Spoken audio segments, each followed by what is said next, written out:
Hey guys, hi, welcome back once again. My name is Vaishali, and having learned quite a few things from, through, and from within our human interactions, and having pursued and completed my master's in business administration and in clinical psychology, I today wish to talk about our stories and how much of our stories contain our truths and how much of our stories are made up of our lies.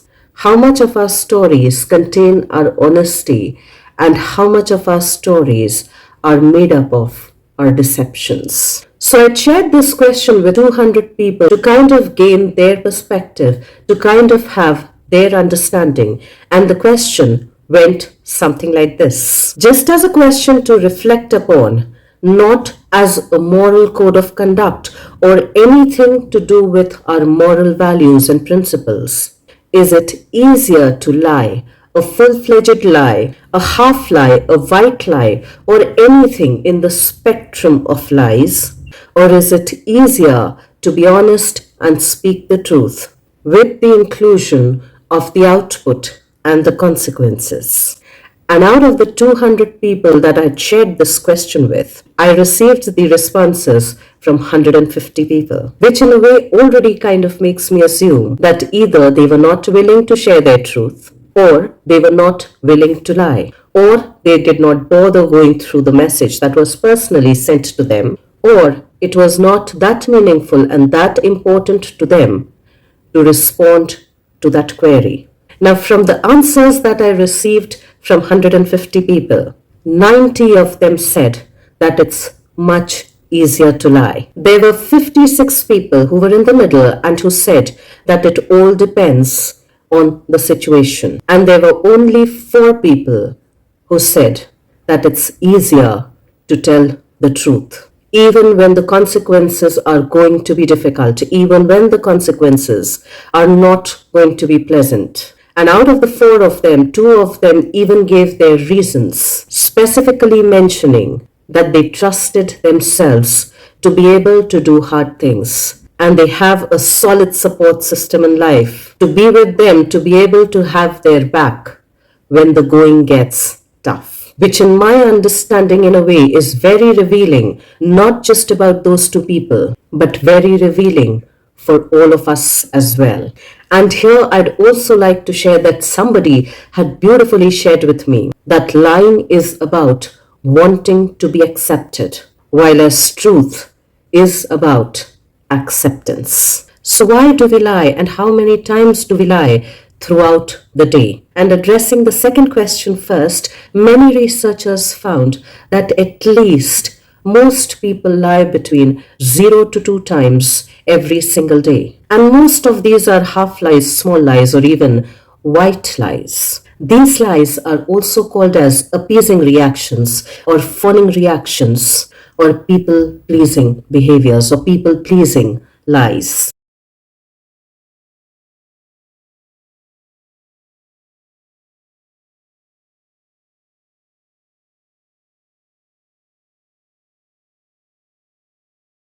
And so if there's a spectrum on which the lies work, why do we lie in the first place? And when do we first learn to speak a lie verbally? So researchers who have done a lot of research on lying have also come to understand, have also found out that most people begin or learn the art of lying from the age of 2. And most people before the age of 2 are thereby quite uninhibited, are very open, are truth tellers, which in a way then also makes us question, should also make us reflect as to why most people verbally begin to lie by the age of 2. Well, those little people learn to lie in order to protect themselves. When they realize, when they learn that their natural behavior or their natural sense of being is not acceptable, so they begin to fabricate stories, begin to start lying in order to avoid being punished, in order to avoid the pain of facing a consequence, in order to avoid facing rejection, in order to not feel ashamed, in order to avoid being scolded or being hit, And just like it was demonstrated in the movie, through the movie PK, wherein when this girl, Jaggu, the character played by Anushka Sharma, had shared her honest truth about being in love with somebody, which her parents were not able to digest, which her parents were not able to handle, they had literally thrown her out of the house. They had physically and emotionally distanced themselves from her. And like she shares in the movie, that her dad had clearly told her that there is no place for her in his house. Quite in similar ways, little people or children who realize that their parents are not able to handle their honesty, their natural state of being, in order to avoid the abuse, the emotional or slash and the physical rejection, the verbal or slash and the physical punishment. These little people, that is almost all of us, learn to fabricate stories by exaggerating something, by denying something, by hiding something, or by suppressing something to just protect and preserve themselves. Which makes me remember a beautiful thought that I had read a very, very long time back, maybe more than 2 decades back, in Reader's Digest, which had said, when that little kid speaks a lie for the very first time, feel both proud and alarmed at the same time. Feel proud of the fact that the kid has now learned to defend itself, that the kid is now beginning to learn how to protect itself, and yet at the same time be very alarmed, for it's also telling us that I need to protect myself from the people that I call my own, from the people that is my own family, from the people who are supposed to be my caregivers, my nurturers, and my caretakers. And if this is the place which should have kept me most safe, and if I'm still needing to defend and protect myself here, the world outside is a very dangerous place to live in, is not naturally a safe place to live in. And I personally think that this message that I had read more than 2 decades back, when I was still in my teens, truly needs to be reflected upon, truly needs to be given a lot of thought. Now, just like little people or kids who learn to lie in order to protect and preserve themselves, most adults or grown-ups lie to maintain social relationships, to maintain the social status, to try and get ahead of somebody, to make lives easier, to avoid conflict, confrontation, and rejection, which again is a kid-like tendency, is the little people's tendency, and to be included and be approved of, which invariably translates into not feeling rejected. And somewhere in my understanding, most of us have done those things. For somewhere very long back, just around the age of 2, most of us were explicitly or implicitly given the message that your honesty or your truth has no place and space. Which once again makes me highlight the point that somebody had beautifully shared, that lying is about being accepted, whereas truth is about acceptance. And in a way, it's also telling us that when we are not able to speak our truth, when we are not able to be honest most days of our lives, we have not been able to accept ourselves completely and fully, but rather most of us have been operating and functioning from a place of self-abandonment. And when we don't accept ourselves completely and wholly, it's quite difficult to accept somebody else wholly and completely exactly for who they are, which in a way then creates and perpetuates the rippling effect of lies, both on a very personal level and within our relationships as well. And exactly like the way we had felt unsafe when we were a 2-year-old kid, when we were around 2 years of age, even within an adult's body, we foster an environment which feels unsafe, both on a very personal and within the relational space as well. And when our safety is compromised, our health and our well-being, including our physical health, will also naturally be compromised. So then how does lying, whether it's telling big lies or repeated small white lies, compromise our physical well-being? Well, like many of us would know that at times, in order to detect if somebody is lying or not, we have invented something called as the lie detector machines. And the nodes of these machines are attached to our bodies. And as soon as we speak a big lie or a small lie, a white lie, the machine catches our lies. The machine catches us to reveal that we are lying. In a way, very obviously, very directly telling us that our body, i.e., our subconscious, keeps a tab of everything, keeps a score of everything, from the biggest to the smallest, to the minutest, from the things that we consider huge to the things that we assume are meaningless and inconsequential. And if our body is keeping a tab of everything that we do and think, by even catching our smallest white lies, our smallest inconsequential deceptions, it definitely reveals a lot more than we assume that it does. So, a lot of research has been done, a lot of studies reveal that lying or dishonesty weakens our immune system.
White lies, big lies, half lies, full lies creates a lot of internal overload, which leads to an overload of stress, an excess amount of stress, leading to the production or overproduction and accumulation of stress related hormone called as cortisol. And an excessive amount of the production of cortisol reduces the production of antibodies and white blood cells, thereby, quite naturally, dampening our immune system, weakening our immune system. Now, cortisol is a stress hormone which is generally produced, which is almost always produced when we feel we are under threat, when we feel unsafe, resulting in both psychological and physical responses or reactions, which are called as the fight, flight, freeze, and fawn response. The fawn response, also known as the appeasing or the people pleasing response.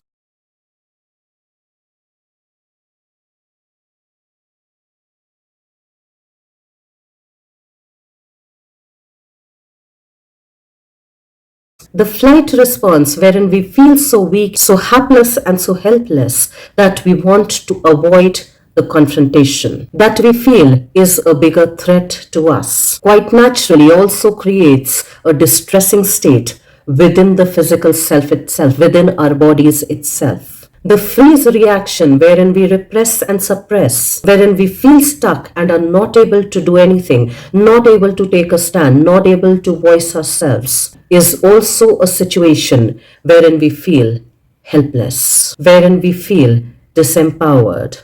And the fawning response or the appeasing response or the people pleasing response is also to a large degree a response which avoids confrontation, which avoids us taking a stand for our own truth, us speaking for ourselves. It's also a place wherein we feel helpless and disempowered. The flight, freeze, and fawn response or appease response or people pleasing response is also the place wherein we have abandoned ourselves so that others don't abandon us. We have neglected our own truth so that others don't neglect us and reject us.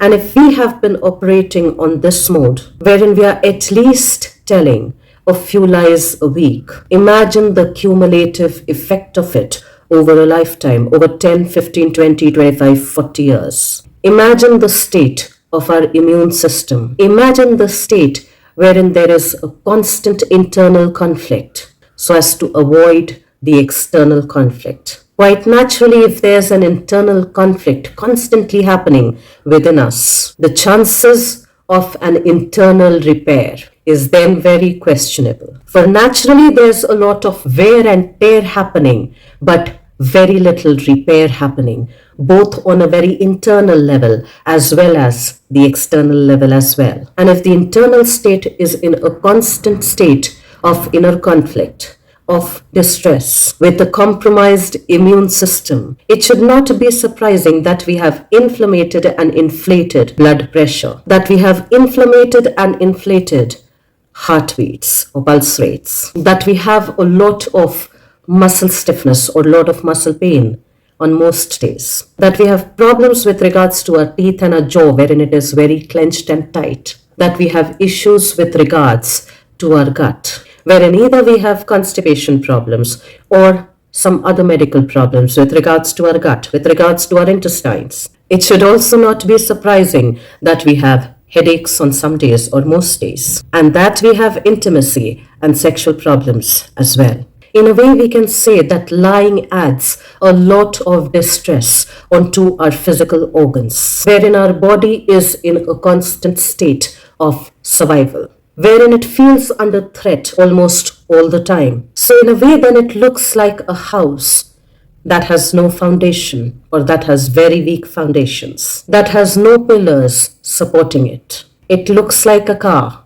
that is without wheels and without fuels and is just a pretty piece of a thing stuck in a place. It has nothing that it supports it in order to function well. Now, sharing my personal experiences over here, whenever I have lied, whether it's speaking the big lies or whether it's telling the small lies, wherein I have abandoned myself so that others don't abandon me, it has manifested in a lot of constipation. It has manifested in urinary tract infections. It has manifested in me having stiff neck, wherein it was difficult to even move beyond this level, wherein my head quite literally and quite metaphorically had felt stuck, like being held from behind and not being able to take a bigger picture, to think from a bigger perspective. I've had issues wherein my jaw would not open as much as it should have normally opened, wherein I had faced a lot of muscle tension, a lot of muscle stiffness, I'd even say rigidity, wherein I had experienced heartburns and acidity.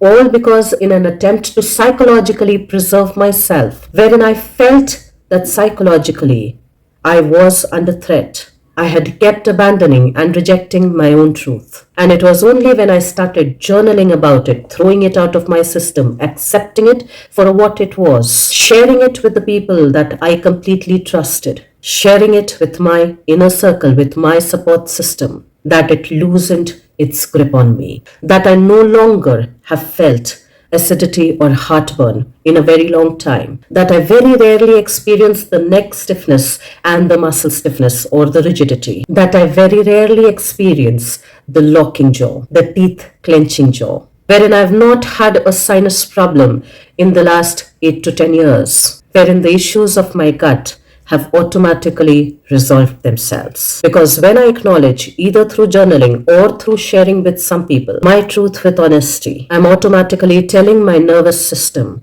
that my truth has a place and a right to exist, that it's safe to exist with my authenticity, with my subjective reality. And when it's made to feel safe, quite naturally, both on the psychological and the physical level, it naturally starts to operate in a more efficient, effective way. It naturally starts to operate from a more healthy place, from a place of well-being rather than a place of ill-being, from a place of wellness rather than a place of illness, from a place of at ease rather than a place of dis-ease. And if I can cite the examples of few movies wherein some kind of lies have been expressed, have been told, have been spoken with a well-meaning intention, and yet a lie has been spoken, invariably we kind of realize that even though the intention has been good, the foundation has been pretty shaky. Now, whether we think of the movie Vicky Donor, wherein this character, played by Ayushmann Khurrana, had hidden the truth from the girl he loved and he wanted to marry and does get married to, does realize that even if his intentions were good, that even if his intentions came from a loving place wherein he loved this girl, yet in order to cover up one lie, he had to manufacture many more lies, wherein towards the end of it, their relationship almost comes to a breaking point till he accepts his truth to be able to do and bring any kind of repair within the relationship, to be able to restore any kind of a trust and safety within the relationship. Now, whether we take the example and think about the movies Bareilly Ki Barfi,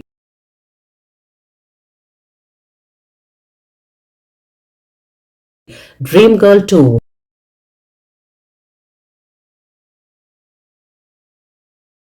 Dil Dhadakne Do,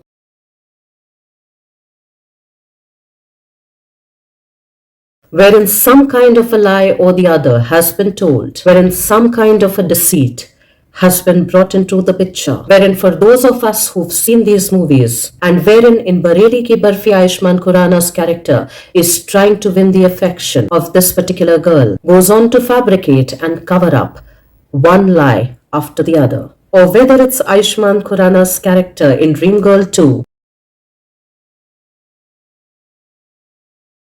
wherein he is trying to protect his father by misusing and abusing his identity, or whether it's in the movie Dil Dhadakne Do, wherein almost everybody is lying to some degree or the other by exaggerating and diminishing certain things about themselves in order to enhance their social status and their social relations and even their own self-worth, their self-image. In a way, it is directly telling us, in a way, it is very obviously telling us that lying is a mechanism wherein we use it to enhance our perception of self-esteem because it's originally lacking.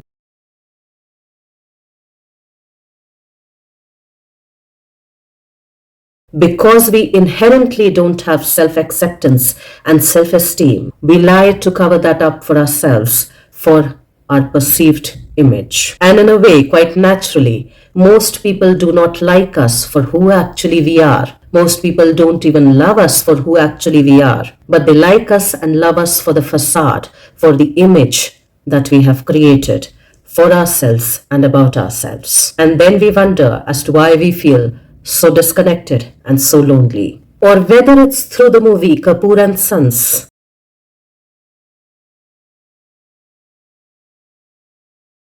wherein everybody is also hiding something or the other, wherein everybody is almost deceiving somebody or the other to some extent or the other. We kind of even see how fragile their sense of trust is, how fragile their self-esteem is, how fragile their support and thereby their sense of belonging is. And as Dr. Gabor Mate says, and as it's revealed and expressed through the movie PK, that if being authentic, if being honest, if being truthful gets you beaten, gets you kicked, and gets you thrown out of the house, your authenticity will get a kickback. Your authenticity will suffer. Your sense of autonomy and interdependency will be compromised. For if lying helps us connect and stay attached, our sense of attachment will always override our sense of authenticity. Our attachment needs will always dominate over authenticity. And then everybody who attaches within that framework, who connects within that framework, will attach from a sense of inauthentic, dishonest attachment, with the perception and not the reality of preserving and protecting the self, while at the same time unknowingly, physically and psychologically harming itself. And then we end up rotating and circulating the message Just be yourself. My curious, my compassionate, and my logical question to that is, are we just saying just be yourself to sound cooler, to sound cool? Because everybody keeps saying the same thing. Or do we even know if it exists at all? If you're just lying to save our faces all the time. If the definition of our self-esteem, if the definition of our self-acceptance, if the definition of self-trust, if the definition of belonging is so frail and fragile. So let's try and then answer for ourselves, then think for ourselves, what does it actually mean to just be yourself? When half the time or more than half the time, we have been abandoning ourselves to just preserve our faces, to just preserve our social mask. And the least that we can do for ourselves is to honestly answer that for ourselves and not for anybody else. Can we actually do it without abandoning our own selves? For like somebody beautifully shared, that lying is about being accepted, while truth is about acceptance. Has our authenticity been compromised for our attachment needs to be met? Let's just honestly and truthfully answer that for ourselves so that we become a little more aware about our own selves and make the choice and make the deliberate choice of remaining trapped within our own sweet lives? Or do we truly want to have the courage to be freely, responsibly, authentically ourselves? Because in my understanding, when we do that for ourselves, we unknowingly give others the permission to do that for themselves as well. And like I shared earlier with regards to the lot of research that has been done earlier and up till date, with regards to the effects of lying, with regards to the stress it creates on the physical level, on the physiological level, and within the relationship itself. Let's also question, let's get honest with ourselves as to what is the cost, mentally, emotionally, physically, and relationally, that we are willing to pay in order to preserve and conserve our own lives. Let's try and reflect on all of those factors, and I will see you once again the next week. Till then, stay tuned in. And guys, if you do like the contextual content of these videos, please do like, share, and subscribe.